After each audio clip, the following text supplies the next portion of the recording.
Assalamualaikum warahmatullahi wabarakatuh. Perkenalkan, nama saya Trisha Matoni dengan NPM 210803015 dari program studi pendidikan biologi. Di sini saya mau menjelaskan sedikit tentang pembelahan sel mitosis.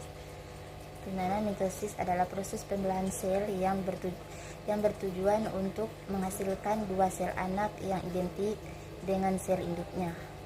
Dalam mitosis, setiap sel anak memiliki jumlah kromosom yang sama dengan sel induk, yaitu 2 set kromosom atau diploid 2N. Proses mitosis terjadi pada sel-sel tubuh atau sel somatis dan tujuannya adalah untuk mendukung pertumbuhan serta menggantikan sel-sel tubuh yang rusak. Dalam proses ini terdapat beberapa fase pembelahan seperti profase, metafase, anafase, dan telofase.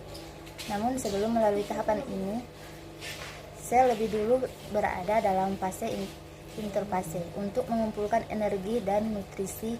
Selain itu terjadi penggandaan sel induk untuk berproses di tahap selanjutnya, yakni ada proses profase, di mana fase pembelahan mitosis. Yang pertama, fase profase dalam mitosis adalah tahap awal pembelahan sel yang memiliki beberapa tanda penting untuk dipahami dengan mudah.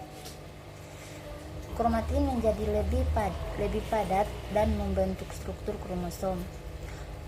Kromosom kemudian menggandakan diri, membentuk dua lengan yang disebut kromatid.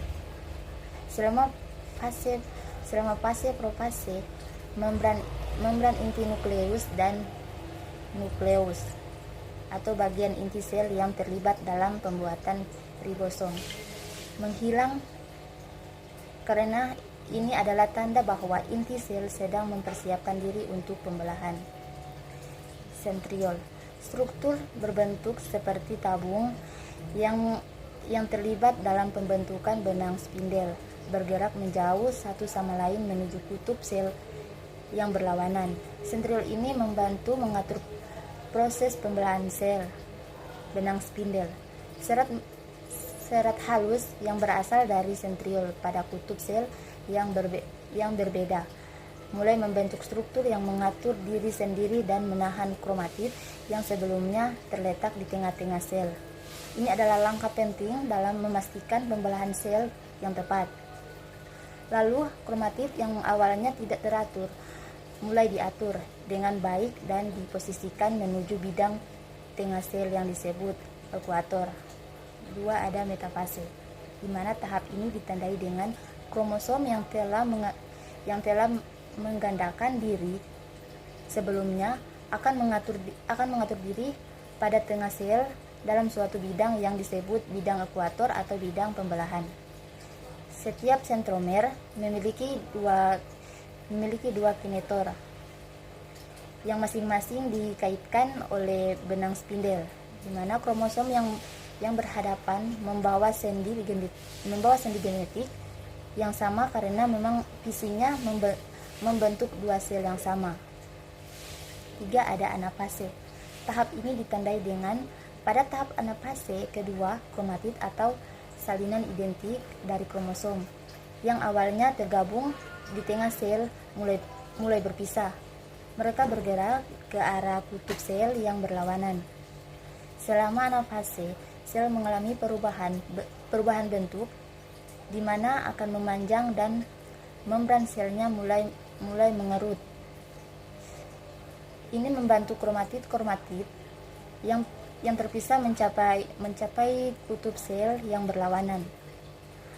Pada fase ini kromosom yang tadinya tergabung dalam bentuk tetrad atau dua pasang kromosom homolog. Selama fase metafase mulai terpisah menjadi masing-masing kromosom tunggal. Telofase, di mana telofase adalah tahap terakhir dalam proses mitosis. Pada tahap ini sel mengalami beberapa perubahan penting. Kromosom atau kromatid telah mencapai kutub yang berlawanan dari sel. Terbentuk sekat pemisah di tengah sel yang mengakibatkan sel terlihat seperti terbentuk menjadi dua dengan masing-masing inti. di mana terbentuknya membran nukleus yang membungkus kromosom dan nukleus. Terus kromosom yang sebelumnya terlihat tebal dan terdefinisi mulai menipis dan memanjang menjadi benang-benang atau yang disebut kromatin, di mana terjadinya lekukan terhadap membran plasma atau proses sitokinesis yang ditandai dengan karyokinesis, terlihat membelah menjadi dua. Nah, begitulah proses mitosis dalam tahapan reproduksi manusia. Dan kurangnya saya mohon maaf. Assalamualaikum warahmatullahi wabarakatuh.